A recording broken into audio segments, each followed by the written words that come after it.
महत्वपूर्ण है। ऑक्सीकरण और अपचयन से इस तरह से अभिक्रिया दे दिया जाता है। ये जो आप क्वेश्चन देख रहे हैं, जल का अपवर्तनांक 4/3 है, तो जल में प्रकाश की चाल कितना होगा। हूबहू यही प्रश्न पूछा गया था, हूबहू यही पिक्चर आया था। देखिए, यही प्रश्न पूछा गया था। स्वागत है आप सभी का इस वीडियो में। थंबनेल देखकर आपको पता चल ही गया होगा कि मैं किस टॉपिक पे वीडियो बना रहा हूँ। तो कुछ समय पहले इस बुक के बारे में मैं आपको बताया था कि देखिए, रेलवे के किसी भी एग्ज़ाम की यदि आप तैयारी करते हैं तो यह बुक महत्वपूर्ण है।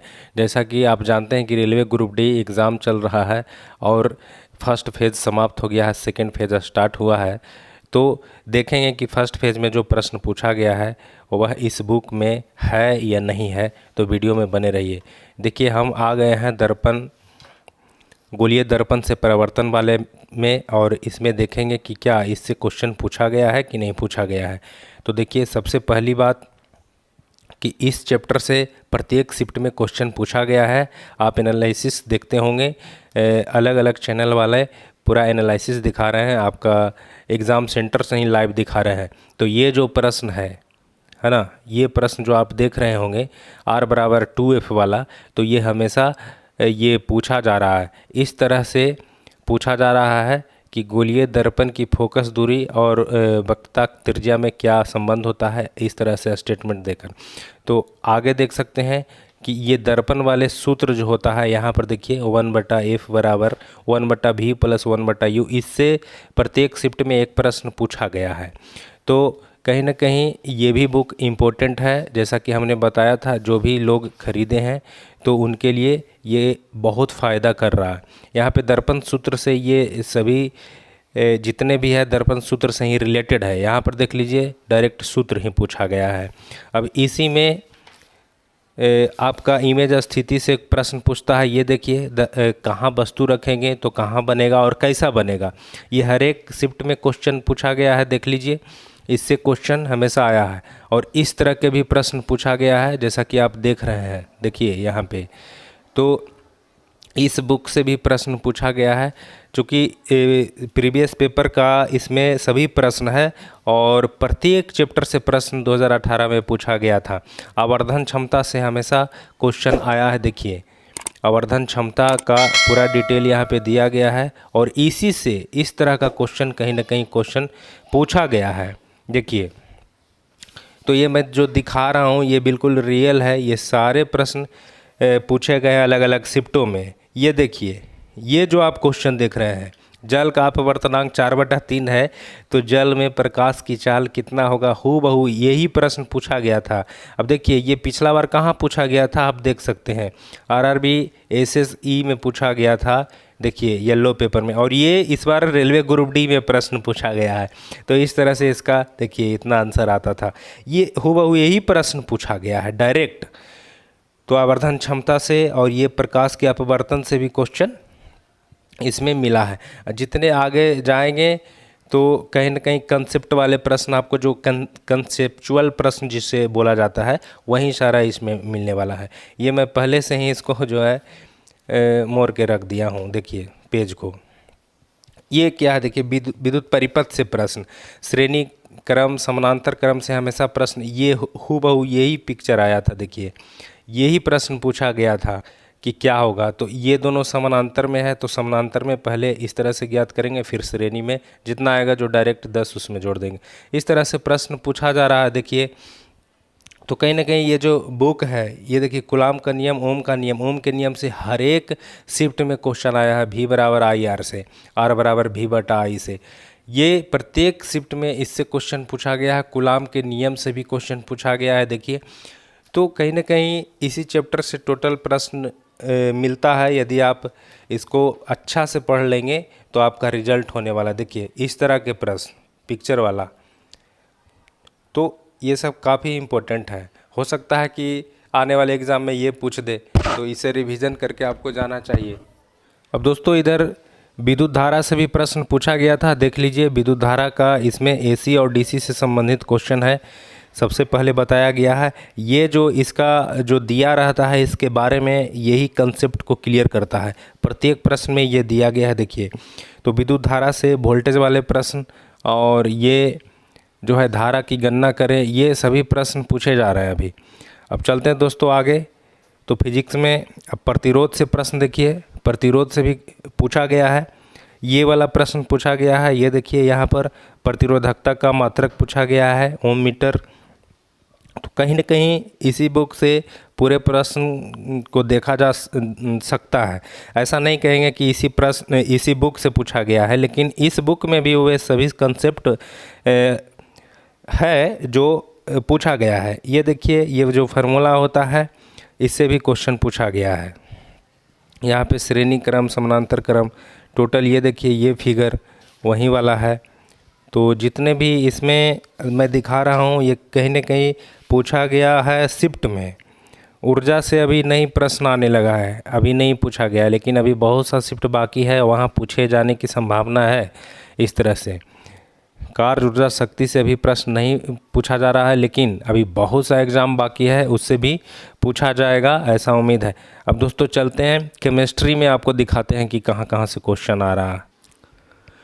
तो दोस्तों केमिस्ट्री में यहाँ पर इलेक्ट्रॉनिक विन्यास के बाद लगातार सभी पेज से क्वेश्चन आया है। यहाँ पे इलेक्ट्रॉनिक विन्यास बहुत महत्वपूर्ण है, डायरेक्ट तत्व दे देता है और पूछा जाता है कि इलेक्ट्रॉनिक विन्यास कितना होगा। यहाँ से जितने भी देखेंगे यहाँ पे तत्व और धातु अधातु वाला जो भी प्रश्न आता है वह इलेक्ट्रॉनिक विन्यास और परमाणु संख्या से ही रिलेटेड होता है। तो यहाँ से ये जो है आपका कंसेप्ट क्लियर हो जाएगा। यहाँ से ये देखिए, ये प्रश्न पूछा गया था कि जिस परमाणु के 72 कक्षा में इलेक्ट्रॉनों की संख्या पूर्ण होती है उसकी संयोजकता कितनी होती है। दोस्तों इसका शून्य होगा आंसर, जैसे कि ये 18 वर्ग में जितने भी है। अब इस तरह के जो कथन ये जो है, तो इस तरह के प्रश्न ज़्यादा पूछा जा रहा है, तो इसको पढ़ने से ये फ़ायदा होगा कि आपका कंसेप्ट भी क्लियर होगा और जिस तरह के प्रश्न पूछा जाएगा उसको भी आप बना पाएंगे। अब यहाँ पर देखिए परमाणु नाभिक से रिलेटेड क्वेश्चन, जो प्रोटॉन, न्यूट्रॉन और इलेक्ट्रॉनों की संख्या से, इससे भी क्वेश्चन पूछा गया है। ये जो सूत्र होता है, फार्मूला होता है, ये काफ़ी महत्वपूर्ण। समस्थानिक से क्वेश्चन पूछा गया है, समस्थानिक से इस तरह का जो स्टेटमेंट दिया जाता है, इस तरह के प्रश्न पूछा जाता है जिसमें आपको समय लगता है। और ये जो देख रहे हैं, ये इस तरह का प्रश्न अभी नहीं पूछा गया, लेकिन आने वाले प्रश्न में ज़रूर पूछा जाएगा, आने वाले एग्ज़ाम में। अब ये देखिए यहाँ से, ये नहीं आगे चलेंगे, हाँ मोड़ के रखा हुआ है ये जो, हाँ ये देखिए संयोजकता से हमेशा शिफ्ट में, प्रत्येक लगभग शिफ्ट में पूछा गया है। ये बड़े परमाणुओं वाले तत्वों के बने बंध कैसा होता है, बहुत कमज़ोर, बहुत मजबूत, इस तरह से प्रश्न भी पूछा गया था। तो आप देख सकते हैं, तो जो प्रश्न पूछा गया था वही मैं आपको बता रहा हूँ कि कहाँ कहाँ से क्वेश्चन पूछा गया था। तो ये महत्वपूर्ण, ये जो बुक है ये कहीं ना कहीं काफ़ी महत्वपूर्ण है। ऑक्सीकरण और अपचयन से इस तरह से अभिक्रिया दे दिया जाता है, देखिए, और अभिक्रिया देने के बाद आपसे पूछा जाता है कि कौन, ये जो है कैसा अभिक्रिया है, ऑक्सीकरण हुआ है कि अपकरण हुआ है, इस तरह के प्रश्न देखिए, इसमें कौन ऑक्सीकृत हुआ है, इस तरह के पूछा जा रहा है। इस तरह के प्रश्न जो है पूछा जा रहा है, आप रिव्यू में देखते होंगे। विद्युत अपघट्य से क्वेश्चन है, देखिए ये जितने भी है निम्नलिखित धातुओं में से सबसे अधिक प्रतिक्रियाशील कौन है, ये देखिए। तो इस तरह से प्रश्न पूछा गया है। यहाँ पर देखिए किस तरह के क्वेश्चन दिया है, ये सभी जो है देखने के लिए मिला है। तो कहीं ना कहीं आम्ल क्षार लवण, ये देखिए आम्ल क्षार लवण से इस तरह के क्वेश्चन पूछा गया है। स्टेटमेंट दे दिया जाता है और पूछा जाता है कि कौन सही है और कौन गलत है, देखिए। तो ये सारा चीज़ जो मैं दिखा रहा हूँ आपको, ये देखिए इस तरह के स्टेटमेंट पूछा जाता है, बोलता है कि कौन सही है और कौन गलत है। तो जितने भी मैं आपको दिखा रहा हूँ, ये यहाँ से क्वेश्चन पूछा जा रहा है। ये क्षार से क्वेश्चन आता है, देखिए अभिक्रिया दे देता है डायरेक्ट क्षार से संबंधित, इस तरह से ये जो यहाँ पे दिया गया है, इस तरह के प्रश्न पूछा जा रहा है। तो आपको लगता होगा कि ये बुक जो है जिसके बारे में मैं बताया था 2-3 महीना पहले, तो आप इसको हल्के में ले लिए होंगे, लेकिन नहीं, यहाँ से क्वेश्चन पूछा जा रहा है। ये देखिए प्रबल आम्ल, दुर्बल आम्ल, प्रबल क्षार, दुर्बल क्षार, इस तरह के प्रश्न तो हमेशा देखने के लिए मिला है। प्रत्येक शिफ्ट तो नहीं कहेंगे, लेकिन कहीं ना कहीं मिला है देखने के लिए फर्स्ट फेज़ में। पीएच मान से हमेशा पूछा जा रहा है। देखिए लगातार पेज जो हम दिखाते जा रहे हैं, यहाँ से प्रश्न पूछा जा रहा है। ये देखिए, आप खुद देख लीजिए, ये सब प्रश्न पूछा जा रहा है।